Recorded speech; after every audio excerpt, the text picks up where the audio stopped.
Thank you for coming here to listen to our talk, and thank you specifically for coming at 10 a.m. on a Sunday. I was a little bit worried I was going to be giving this talk to an empty room, so this is nice. So as mentioned, Matthew and I are from the Humane League UK. We're a charity that exists to end the abuse of animals raised for food.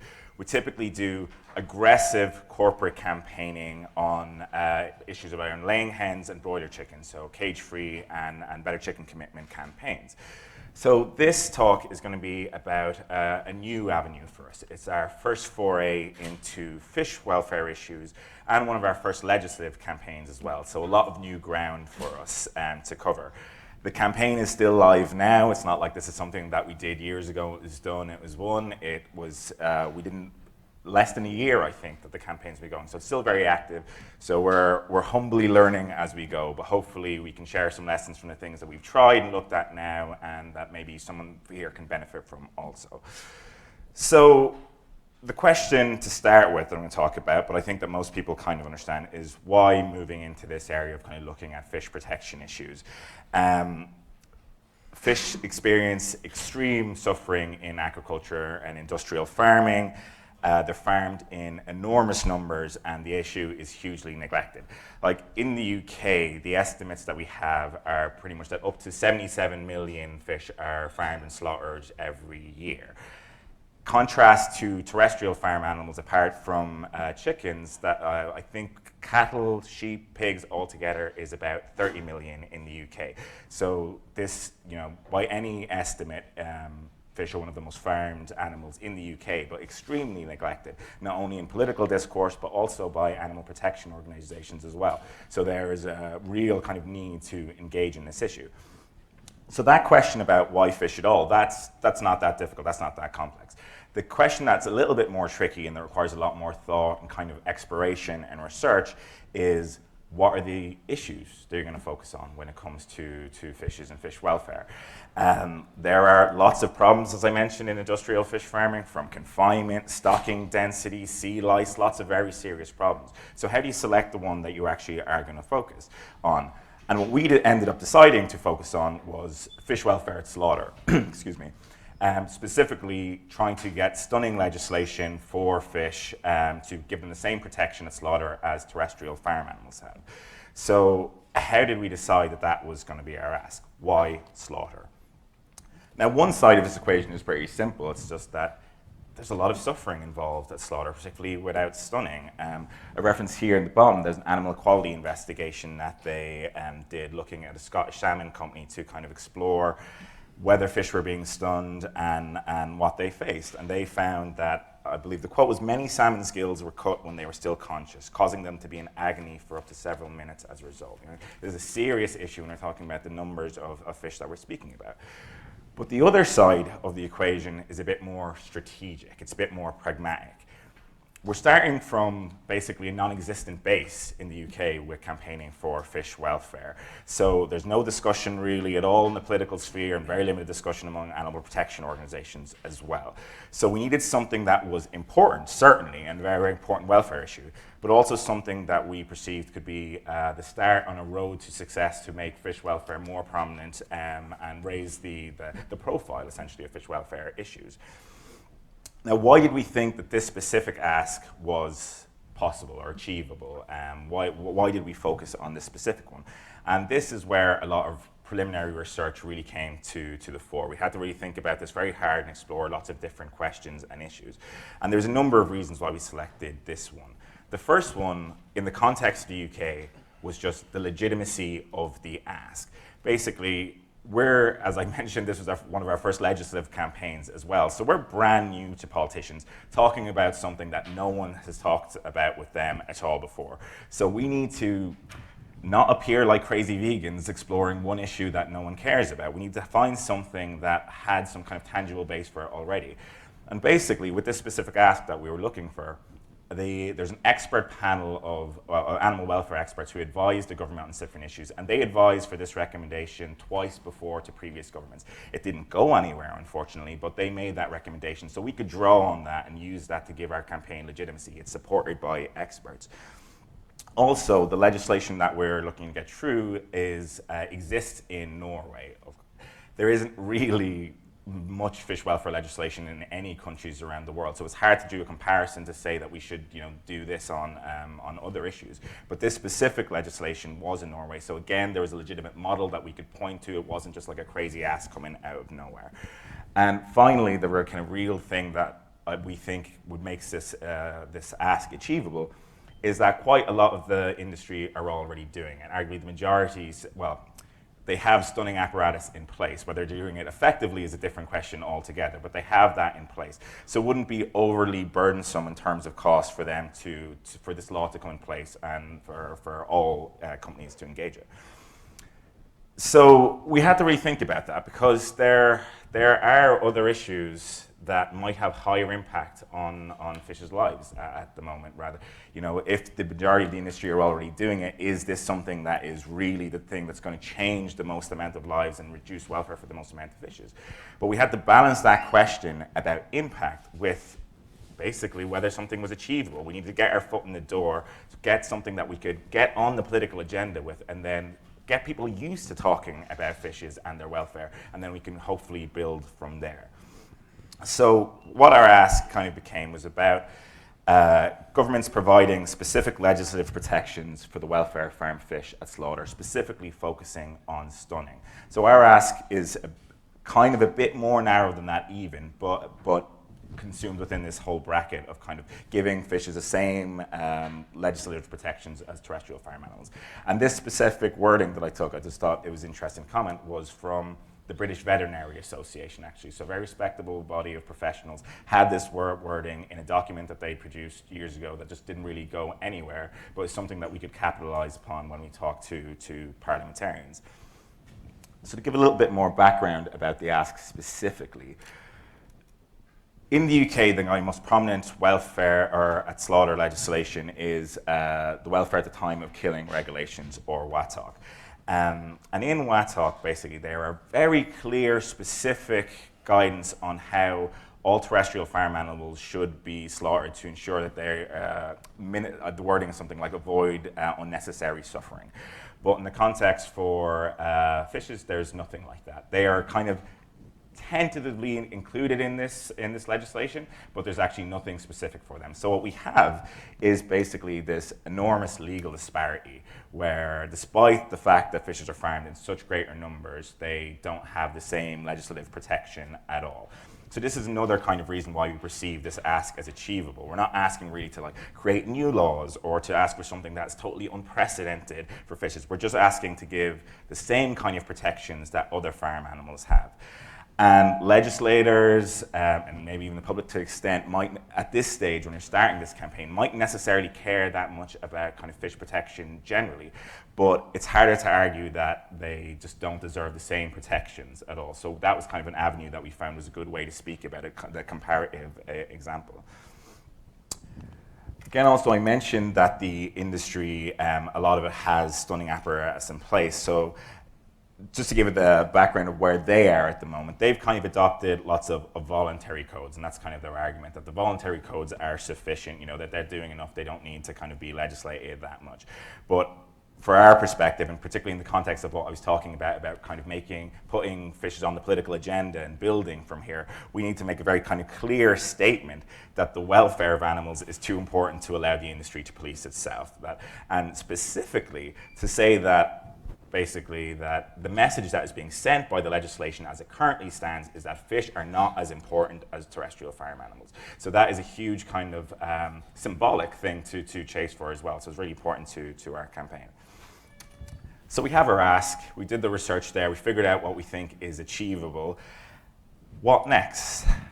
More research, more exploration, more trying to find out how we talk about the fish welfare. What's our campaign narrative? How do we make this engaging to people? So we engaged with different research agencies and creative agencies to explore how we work with the public. And Matthew's going to speak a little bit more about the messaging and the comms, what was effective later. We also did a bit of polling with YouGov here, took a sample of a few thousand people, just trying to get our head around what people's attitudes towards fishes are. We have our ideas about it, but we want to try to get some evidence on it.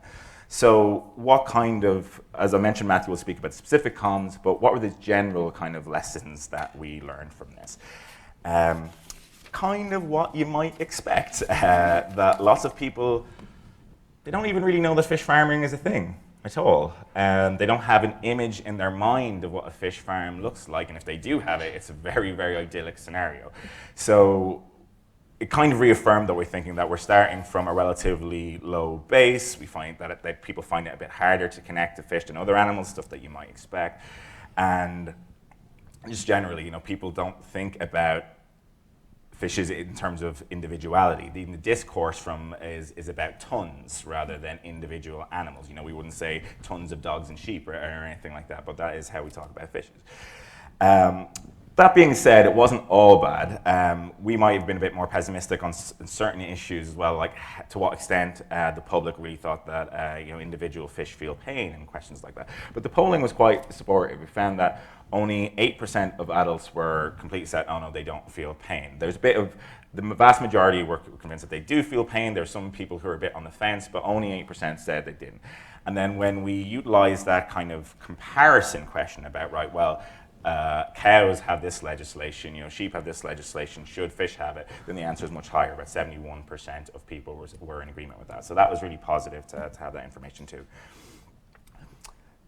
So we have our research and our ask, we've done our little bit of prep, so then kind of really what's our strategy? And again, this naturally kind of unfolds from the research that we've done and kind of the prep time we afforded to ask ourselves the questions about how we drive things forward.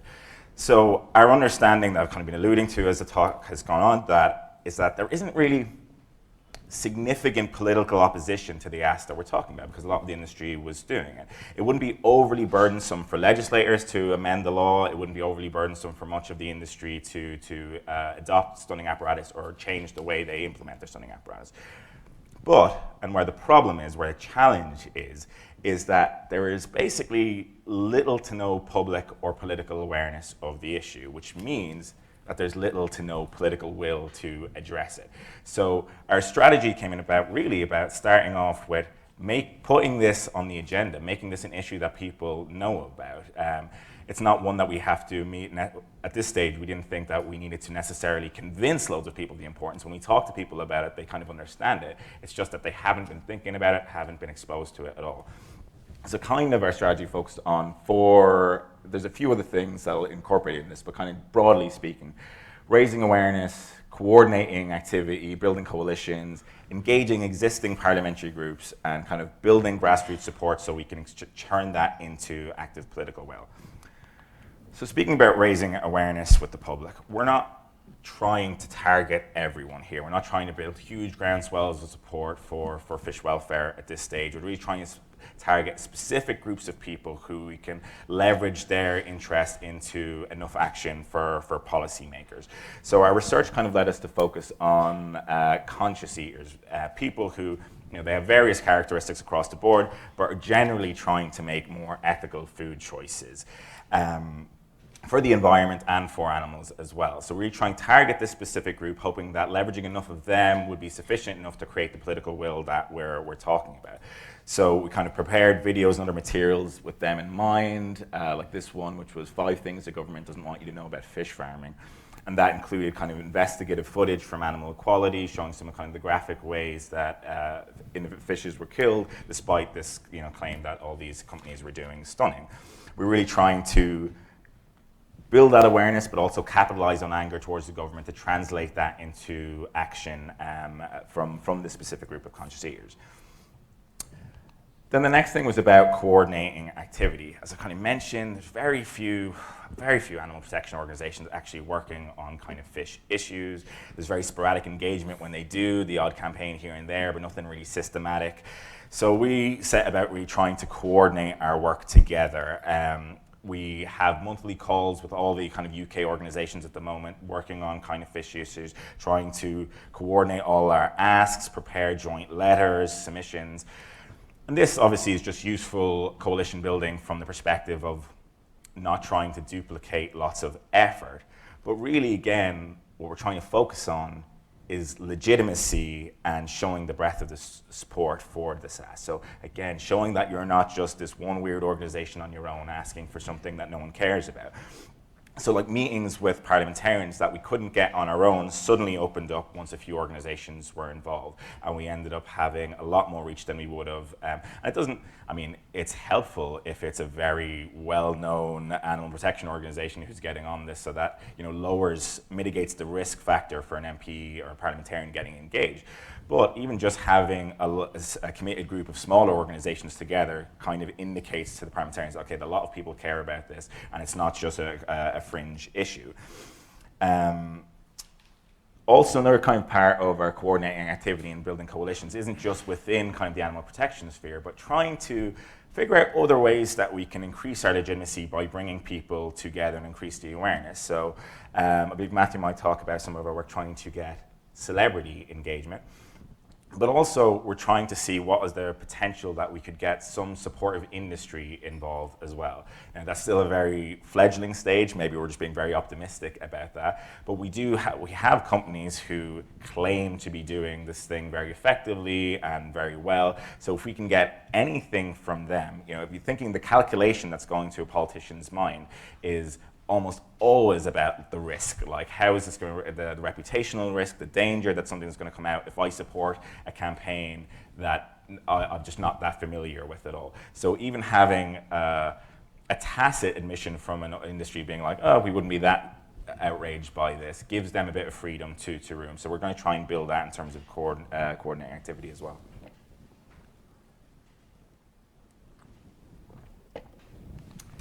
Then engaging existing kind of parliamentary groups. So because of the basically low level of interest in this issue at the stage, even among parliamentarians, like building a parliamentary coalition yourself at this stage, it's just very unlikely. It's very difficult to get MPs engaged on this issue at all. So kind of our strategy was to engage existing animal welfare groups that were already there. And to try and get it on their agenda, just start attending their meetings. That's what in Scotland for the cross-party group on animal welfare, the first port of call was just to go to attend their meetings for a few times, try and see if there was any avenue that you could access. And then eventually, slowly brought this issue up, managed to present on it and kind of get it on their political agenda. And again, this is about mitigating the risk, making it easier for politicians to get involved. So it's easier for them if there's a group of them talking about something in space, because obviously it's less risk for them individually. But also having something that's already established there instead of building something new just gives them a bit of comfort that they can pick up your issue. And the last thing, just in terms of strategy, is about building grassroots support. Getting volunteers and key supporters to communicate this public will, this interest, that this isn't just a fringe issue, that there's people who actually care about this. But it's targeted too. You know, we don't need to convince all MPs, we don't need everyone in the country writing to just one MP and kind of narrow it or widening our spread of support but not having strong specific impact. We really want to target specific MPs and ministers, people who have the decision-making power. So we've done things like voluntary recruitment in very specific constituencies, trying to find people who can target the people we want, training up specific like lobbying volunteers as well, trying to get people to take ownership of their engagement with those politicians so that we don't even necessarily have to keep encouraging them to do calls to action and things like that, that they can kind of lead it themselves.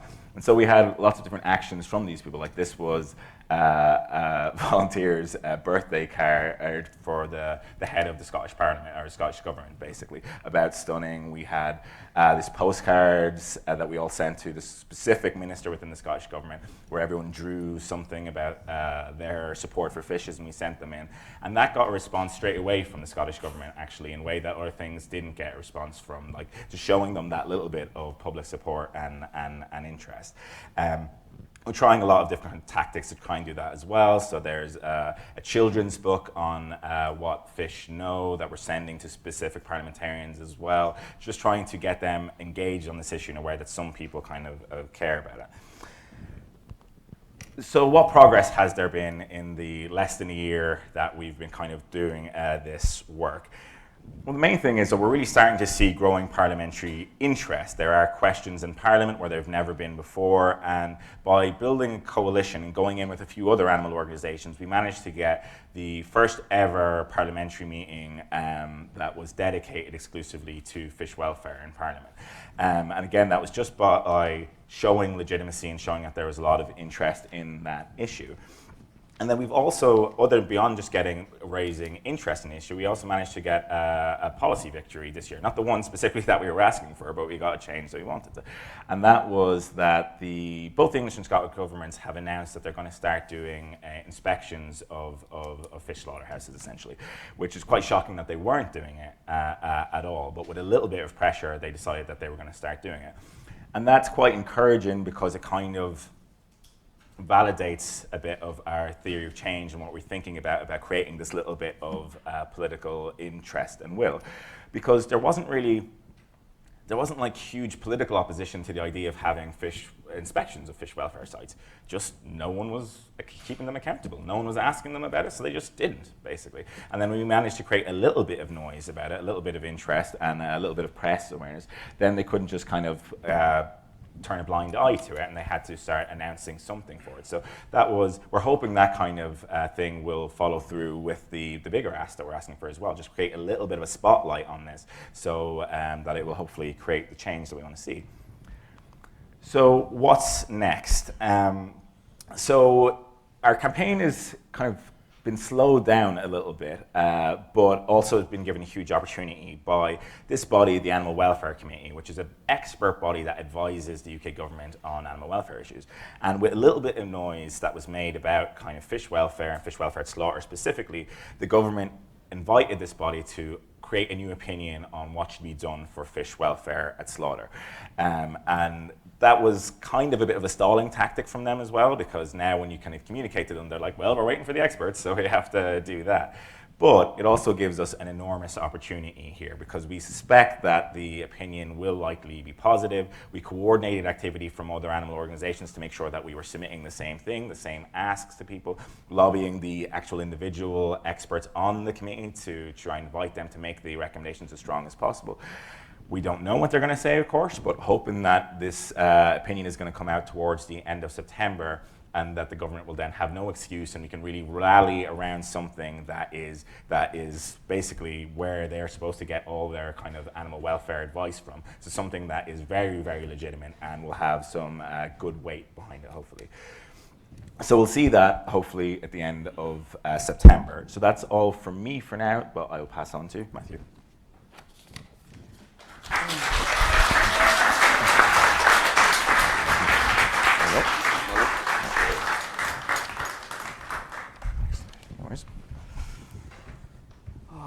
Hello everyone.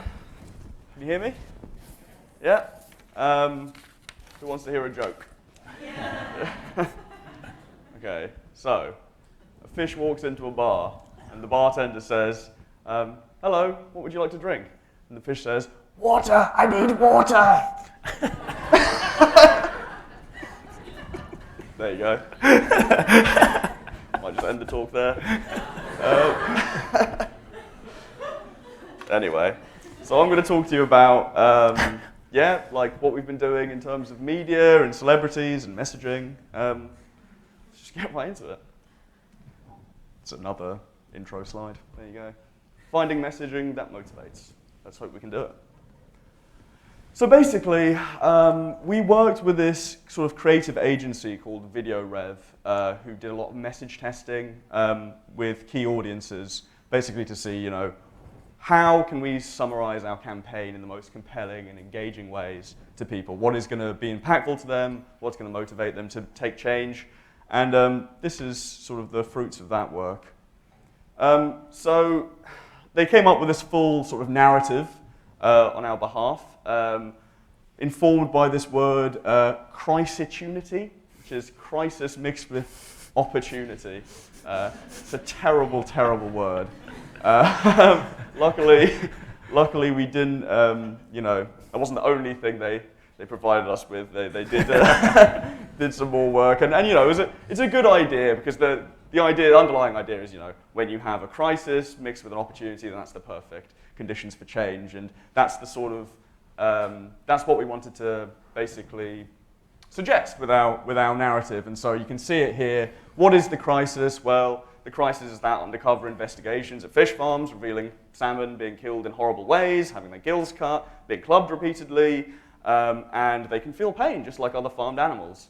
And the law does not protect them, doesn't stop them from being killed in painful ways, so the UK governments are allowing fish to suffer in these ways by permitting the industry to simply self-regulate rather than passing new laws, or rather adding new regulations to existing laws.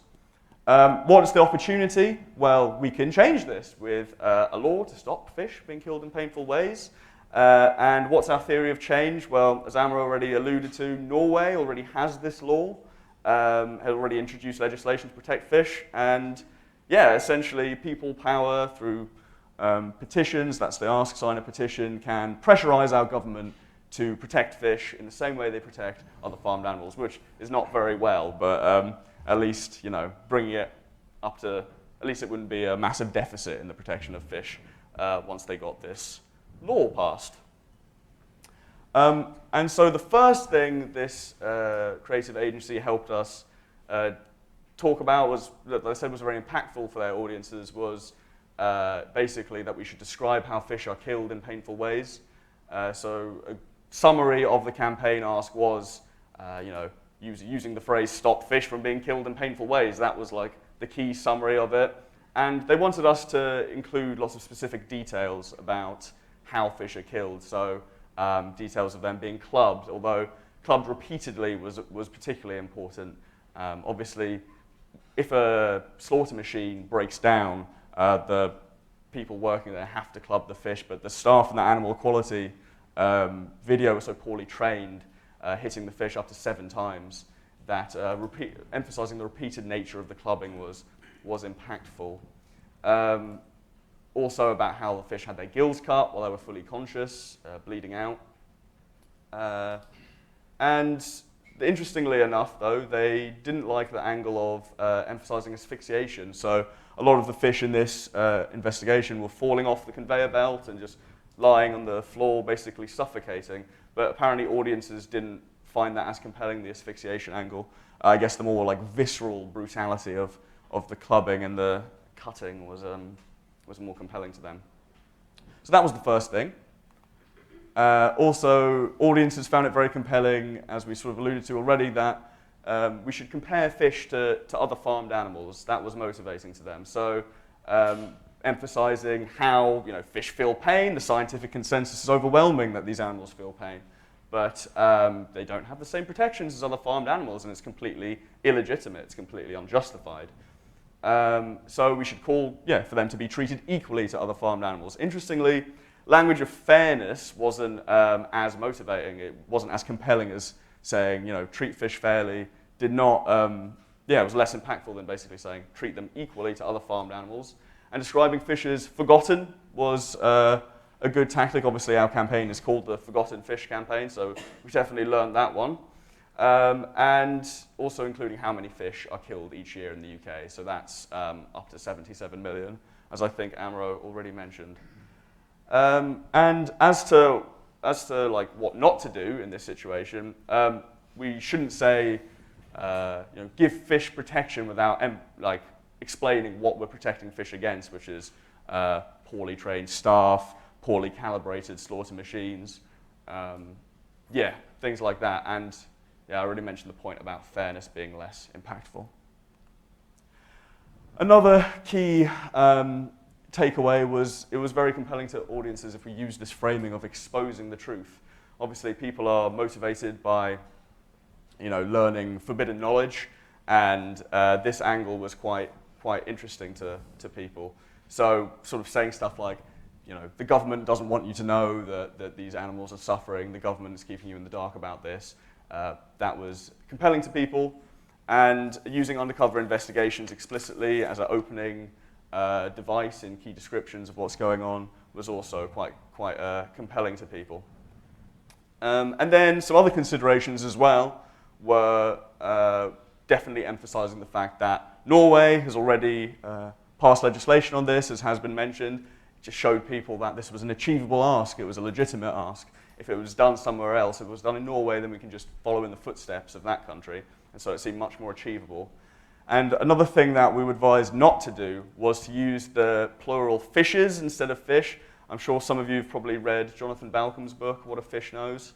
And in that book, he advocates for using the word fishes because it emphasizes the individuality of each animal rather than fish, which sort of makes them sound like, I don't know, a big mass like a crop or something. But basically, using that with a cold audience who didn't know what you were on about, they thought that it was a grammatical error and there wasn't really enough space or time to explain what we meant by fishes. So, yeah, we chose not to do that. So, struggles and triumphs. This is what when we were reaching out to celebrities and media, we did have a fair share of struggles, but some triumphs. Well, that's a bit negative. Plenty of triumphs and struggles. So, firstly, with celebrities, it's been quite challenging to get them on board with the campaign because it's a difficult ask. Like talking about slaughter, it's not very pretty. It's quite dark, and if a celebrity, their brands are very important to them, and they might not want to be affiliated with like sharing posts about fish being, brutally killed all the time. So that was tough, and also, in terms of celebrities, you have animal rights celebrities and like vegan celebrities who might be a natural fit, but again, because we're talking about slaughter, about minimizing suffering at the point of slaughter, like a lot of animal rights sort of celebrities probably think that doesn't go far enough, right? They don't really want to be associated with a campaign which doesn't reject slaughter, but is sort of, maybe in their eyes, too accommodating with it. And then in terms of celebrities who still eat fish, we're sharing like fairly graphic imagery, and obviously about slaughter, they might feel the campaign is it's not for them because it calls them out too much, essentially. So it was tough. Finding some people who would take this seriously, celebrities to endorse the campaign, was definitely a bit of a challenge. But we did have some triumphs. So you can see here on the left of the screen that Zoe Wanamaker, who's an actress, she played Madame Hooch in Harry Potter, the Quidditch teacher. Do you remember her? First movie? Anyway. So she shared it, which was nice, shared our petition. So we're very grateful for her there. And probably our biggest endorsement at the bottom right there was from Lucy Watson. You may not have heard of her if you're not from the UK, but she's basically like a reality TV star over here. But actually how we got her to record a little video for us was quite interesting. She was actually at an event at Parliament for our cage-free campaign, and we basically sort of ambushed her and said, would you like to say something about fishes too? And she did. So it's an interesting learning there, maybe leveraging the clout of your other campaigns to try and get people involved in topics which they maybe are a little bit more or less popular. But she's a terrific sport, really. She's vegan and she's big into animal rights, so we're very grateful that she helped us out. And then talking about media as well, that's the celebrity front. But media, we also had some struggles. So initially, I think Amro already talked about, we did a YouGov poll, which showed 71% of the UK public wanted equal protections under the law for fishes as equal to other farmed animals. And so I was writing a press release about that YouGov poll, and I mentioned that our campaign asked obviously about stopping fish being killed in painful ways, but I didn't state in the press release that stunning is already sort of standard practice in UK farming. I just basically didn't want to get lost in the weeds with journalists because obviously the focus was the poll and our campaign.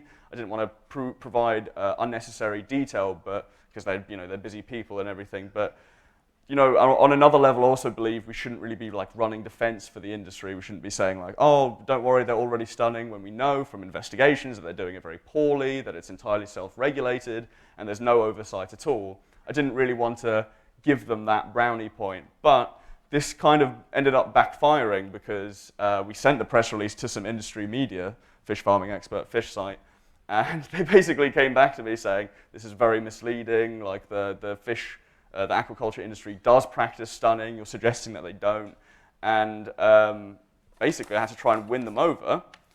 But I said, wasn't our intention to misrepresent the industry. I acknowledge what you're saying. And then sort of drill down on why it was still a good idea, this campaign, and focusing particularly on oversight, on how there are no inspections on fish farms, and how there's no powers of enforcement if there are welfare breaches, because as things stand, well, first of all, aquaculture companies, like, they're not going to do anything if they see welfare breaches, and even NGOs like the RSPCA, if they have a farm which is on their scheme and they find there's been welfare breaches, the biggest thing they can do is just take the farm off the scheme. There's no legal enforcement, there's no punishments, no fines, anything like that. So when I started emphasizing those aspects of the campaign, they quite liked it and became quite conciliatory and ended up publishing articles for us, which was great. But yeah, I think basically the learning from that is we don't need to, we need to give the other side of the argument, if you want, fair treatment. We don't need to lie or hedge our bets or sort of conceal information from anyone, because our side of the argument is so strong naturally. The things that happen to animals in industrial farming are so horrific and so widespread that we don't really need to play any games. So yeah, I'm glad we won them over in the end, but it was an important thing to learn going forward. Now this was sort of at least in terms of media, the jewel in the crown, the icing on the cake. We got an article in The Guardian about the fact that there were no inspections happening at fish slaughterhouses. And basically how we did this is through a thing called Freedom of Information requests. In the UK, basically we have this thing, the Freedom of Information Act, which means that government agencies, basically, or government institutions, public bodies, you can, unless they have a very good reason for denying you the information, as a citizen, you can basically ask them for information they have, and they have to give it to you, unless they have a very good reason not to, like national security or something like that, or business interests. There's a few exceptions, but generally speaking, they have to provide you with the information. And essentially, we had been doing some research on whether or not inspections had been happening at these fish slaughterhouses, and the official guidance was very, very unclear. And essentially, we decided to ask if all of these relevant agencies, if they were doing anything, if they were doing fish inspections, welfare inspections at slaughter. And what we got back was every single different institution we asked, like the Animal Plant Health Agency, the Fish Safety Inspectorate, all these different, Food Safety Inspectorate, all these different, Food Standards Agency even, dearie me. All these different government departments all said, no, we don't do that, and we think the other guys are responsible. And everyone thought that another government agency was responsible. And essentially, what we found out that no one was doing it. Everyone thought it was someone else's job, and these inspections weren't happening. So millions of fish were being slaughtered without the smallest bit of oversight at all. And that really helped. When we found that, we realized, okay, this is a big deal. And we gave it to The Guardian, and they published it. And what really helped sell this story, I think, is obviously there's the intrinsic animal welfare angle of all these fish could be killed with absolutely, they could be being killed in the most horrific ways imaginable, and no one would know. But then also this angle of government incompetence, right? Like the fact that all of these different government officials and agencies had no idea and all thought another was responsible, it really helped sell the story. And kind of like what I was saying earlier about exposing the truth, that angle, showing that the government was incompetent in this way, I think those things all coming together really made this a great story. Yeah, and I think this whole episode really shows you the value of doing your own research, sort of almost doing your own journalism in a way. And what I'd say is, I don't know in other countries if you have things like the Freedom of Information Act, but if you do, then this is a really good way of trying to gather information. Have a brainstorm, think about what are the gaps in our knowledge, what could we get from an agricultural department, and put some requests out, because the dividends can be huge. And then, yes, so another thing we've been trying to do is just media monitoring and reacting to stories that come up. So we had quite a nice story going on where basically Amro actually pointed out that this member of Parliament, Henry Smith, he's quite a big animal welfare supporter, we've worked with him several times, he submitted a written question to the Department of Agriculture asking why there is no CCTV in fish slaughterhouses. Basically, in the UK, all other slaughterhouses have mandatory CCTV, but fish are an exception. And normally, this isn't really a huge deal. This isn't like particularly a media story. But the minister's answer to his question was so sort of dripping with like double standards and was very, very callous that when I saw it, I thought, this feels newsworthy. This is the response here. And essentially, what they said was, you know, if we put CCTV in fish slaughterhouses, no one would watch it. And it would just seem like such a thin excuse on the face of it and such a dodge of responsibility, because their logic is this. It's basically, you know, we can't put CCTV in fish slaughterhouses because nobody would watch it. Well, why would nobody watch it? Because there's no official vets at fish slaughterhouses. Why are there no official vets at fish slaughterhouses? Because the government doesn't consider fish slaughterhouses to be slaughterhouses. They're actually categorized as farm fish processing plants or whatever. They're not considered slaughterhouses by the law. Well, why doesn't the law consider them slaughterhouses? Because the government wrote it that way. So, you know, this appeal to just the status quo, using no reason at all, just saying, well, you know, tough, no one would watch it, even though that's the system they themselves have set up, just seems so ludicrous. And look, so we tried to go out to the media with it, and we didn't have a huge splash. It wasn't as big as The Guardian or anything, but we got coverage in the fish industry places, a fish site, Fish Farming Expert, and One Green Planet. You might know that, quite vegan-friendly, sort of environmental place. But it was a nice story, basically. And then, on top of that, in terms of media monitoring, we also look out for various articles published on fish, really, and if there's no proper treatment of welfare in the body of the article, so maybe stuff about sustainable aquaculture, then we like to get our volunteers to write letters to the editor. What that means really, so they'll write letters to the editor saying, you know, I read this article and there was no mention of these terrible welfare problems that exist on fish farms or that fish face at slaughter. And even if they aren't published, at least shows, obviously if they are published, it gives a spotlight to our campaign, but if they aren't, then at least editors are given at least the illusion that readers are very concerned about fish welfare, and it puts the idea in their mind that this is an important topic that people want to hear about, and hopefully makes them more open to publishing more things on fish welfare in the future. And that is everything I wanted to talk to you about today, so thank you very much.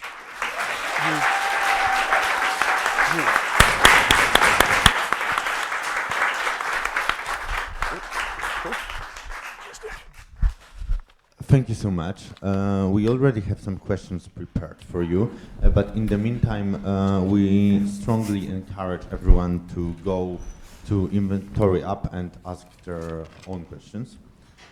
So starting with the first one. What are some outstanding questions that still need answering about public attitudes towards fish that you would like to see more research on, or more research pursuing?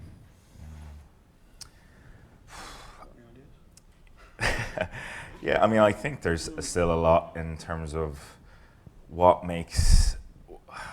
how to get people engaged on the issue. I mean, I think what we alluded to and discussed a bit in the presentation there is that we found this angle of this comparison thing, of this logical inconsistency between how terrestrial farm animals are treated and how farm fish are treated.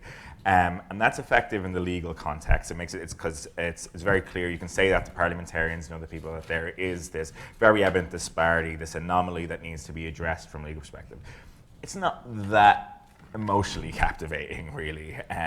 It's not really that. So I think there's a lot there to be explored about what is going to make people really find a huge emotional investment in this issue, and I don't think that we necessarily know that yet. Like Matthew, you obviously discussed a lot of the mess, what we found, what was more compelling, but is that still enough really to create a more public interest? So when we want to move from asks that aren't as specific as this to broader asks about, just heightening farm fish protection on all other levels. What are going to be those emotive things that are going to keep people engaged?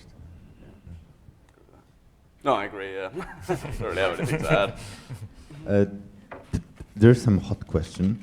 Do you have more fish jokes to share? Please. I was Googling them all yesterday, so I probably do. Two fish are swimming along until they swim into a concrete wall, and one of the fish says, "Ah, damn!"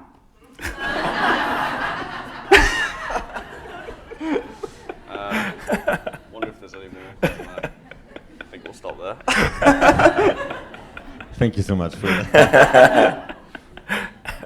From an overall strategic perspective, it seems like many countries, including the UK, are having significant struggles to win the whole broiler campaign, by for example, getting all retailers on board. In light of that, I am wondering what strategic considerations you had in deciding if the timing for moving on to fish is right versus increasing focus on existing campaigns to optimize for overwhelming success in that area before moving on. I think there's a specific opportunity in the context of farm fish now that we are responding to. Obviously, there's a broader concerns that I was describing about just the importance of this in general, but the last time that the expert body that I referred to produced kind of an opinion on the welfare of farm fish at the time of killing, I believe it was 2014, maybe a few years back. And at that stage, both the English and Scottish governments, there wasn't necessarily, they kind of accepted it actually. They thought this was interesting, it makes logical sense, and they brought it forward to the EU essentially, where it didn't go further there. So it's a mess. And then obviously Brexit happened after that. So the UK government was, a lot of the rhetoric around Brexit was about giving opportunities to proceed with animal legislation and other types of legislation that was prohibited at EU level. So there was an opportunity there to try and capitalize on something where the government had already tentatively accepted this position, and basically now we had the rhetoric of comparing them to the EU, and they have very strong impulse to want to not be falling behind the EU when it comes to the things that they were really hammering home as things that they could do. And particularly because Britain has this idea, particularly the Conservative government, of describing themselves as a nation of animal lovers that will be liberated from Europe to help animals afterwards. Isn't true, but it was something that we really needed to capitalize on, and that was kind of fresh at that time. So I think that kind of has a lot to do why our focus was towards that. I think I'll just add to that as well. Like, I think there was also just demand for it in terms of like from funders and stuff like that, so we could get the funding to pursue this as a cause. So yeah, people wanted, more work on fishes in among animal charities. I think it's been a pretty popular thing that we've talked about at this conference about how fish are neglected. And there was demand from funders and backers for us to start pursuing this, and therefore it gave us the opportunity to do just that. How did you balance building relationships with parliamentarians and putting pressure on them with public messaging like the government doesn't want you to know? Yeah. So I think the parliamentarians that we were speaking to, for the most part, were people who were quite open to challenging the government on animal issues quite a lot about that. Some of them, there were definitely some parliamentarians who you couldn't really do that with, who wouldn't want to see themselves too closely involved with that kind of campaign. But we also can kind of, and this is I think a lot of organizations do, to some extent separate a little bit from parliamentary engagement and from campaigns work. There's a bit of good cop, bad cop kind of happening there as well. So like when you go into the parliamentary sphere and having dialogues, you're having very kind of official meetings where we're just putting cases, facts on the table, that kind of thing. That's all on one level. We're trying to present ourselves on this side. And then we're campaigning on social media and stuff and putting things out that side to say, this it's targeting the government. But we're not really linking those two very specifically in the minds of the government. We're not trying to make that connection. We're trying to show normal, nice, friendly face at parliamentary meetings and a bit more aggressive out the other side. But I think there is a lot of the parliamentarians that we're engaging with also are just quite happy to attack the government on that as well. Yeah, a few specific ones wouldn't, but a lot of them would be happy to. Yeah. How did you find out that there was no regulation and no routine checkups? And also, how have you obtained knowledge about the suffering of fish and that the lack of stunning causes suffering? Yeah, so how we obtained the knowledge about the routine checkups was the freedom of information requests in the article in the presentation. So if you want a bit more information as to how that really works, basically it's just an email. You find the contact address for a government department, and you just write your name and your address, and you just ask questions. Obviously, you have to write them. You should pursue quite specific knowledge, because if you write anything too vague, ask too vague a question, they can often get around it, or sometimes they can say if the ask is too big, if it would be too taxing to put together all the information you ask for, then they can reject it. But yeah, you just basically ask the question, are you carrying out routine welfare inspections? That is literally what we asked, and they said no, and then we said, well, who is? And they say, it's the Animal and Plant Health Agency, and then they told us that they weren't. They said it was the local environment authorities of local councils, and it just went round and round, and that's really how it happened. And like I say, I'm not sure if there are freedom of information requests, if they exist in other countries, but they may well. Something to look into. And what was there was another part to the question? Yeah, so, and also, how have you obtained knowledge about the suffering of fish and the lack of stunning causes suffering? Well, I think, as you were saying, the Animal Welfare Committee opinions of 1996 and 2014, these are government, it's a government committee on animal welfare, have suggested that, fish do suffer unnecessarily at slaughter, and have suggested this law be provided, in order to protect these animals. So I think if the government's saying it, it's probably true. Obviously, we know that fish can feel pain, and we know that if you kill an animal without stunning it before, then it's going to experience much more stress. So. Yeah, I mean, I think the science is well established and explored by those government authorities, and once you have that scientific basis and grounding, and then you're seeing the videos and the investigations that we're seeing, and kind of that, the aim when the machinery and the apparatus are happening to stun those animals, they shouldn't be. They're very clearly not stunned. Basically, it's not hard to look at it and see that. Besides enforcement of welfare at slaughter, what are the most promising fish welfare asks? Good question. Yeah. Obviously, the slaughter thing is our focus at the moment, so we're by no means, at least I'm not an expert.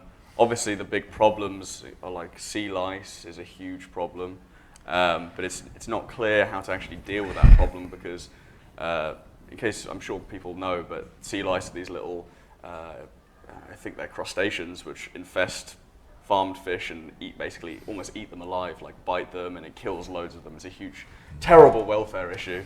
But I don't know how you actually deal with that, because they use chemical treatments, but it's very poor for the ecology, basically. Yeah, I don't know other key areas, really. Yeah, there's, I think, definitely room for, to think about this and to derive kind of, just for example, something equivalent to like the Better Chicken Commitment for what should be taking place in industrial farming, that like this talks about the issues that you talk about, like with regards to broiler chickens, like confinement and stocking density and these kind of things that have huge impacts on the welfare. So there's definitely space for a movement to try and incorporate all those kind of better welfare issues together. But yeah, as you say, there are a lot of challenges with a lot of those aspects at the moment. That's an interesting point, just quickly, that I know that salmon have been selectively bred to grow fast like chickens have. And that is, I'm not sure about the full extent of the welfare problems that has caused, but certainly seems to be related to deafness. So a lot of salmon are deaf, and there's a connection to fast growth, and I mean that must be must cause all sorts of welfare problems, I imagine. So yeah, plenty to think about. Have you thought about publishing positive media stories about rescued fish, trying to warm up their image, showing their intelligence and social needs? And the second part, do you think it could work the same way it works for other animals rescued from factory farms? That's a really interesting question. I like the idea in principle for sure. I think maybe it's just the species that we farm in the UK are rainbow trout and Atlantic salmon. I don't know if people have like rescued those animals before. I like kept them as a pet. I just don't know if you can do that. I like the idea though. Like I've seen videos on the dodo or whatever of divers having very nice interactions with fish, and it's compelling. Like I think that stuff really works, but maybe for our campaign revolving around slaughter and revolving around those specific species, it might be a bit of a challenge to make that work. But if anyone knows a story of saved a rainbow trout or salmon, please tell me, because I'd love to see that. Yeah, I think as you're saying, it's a really good idea, and definitely areas in which we can kind of move into kind of going forward about how we, as I began speaking in this Q&A, about like how we create that emotional engagement and things as well. I think for this specific campaign, like I said, we're trying to find something that we could really target and get through that maybe doesn't necessarily need all that kind of stuff. But yeah, there is a lot of, I mean, in the UK, there are statutory codes of practice about how you should treat all for farm animals, but also rabbits, pheasant, like a whole range of animals that are, aren't farmed in anywhere comparative numbers at all. So we're starting from a really, really low base on engagement. So we'll hopefully be able to build that up at this stage and create that emotional connection. But at this stage, it felt like the most practical way to impact suffering was through these kind of campaigns. Thank you so much. That was the last question we had time for. Once again, please give a great round of applause. Yeah.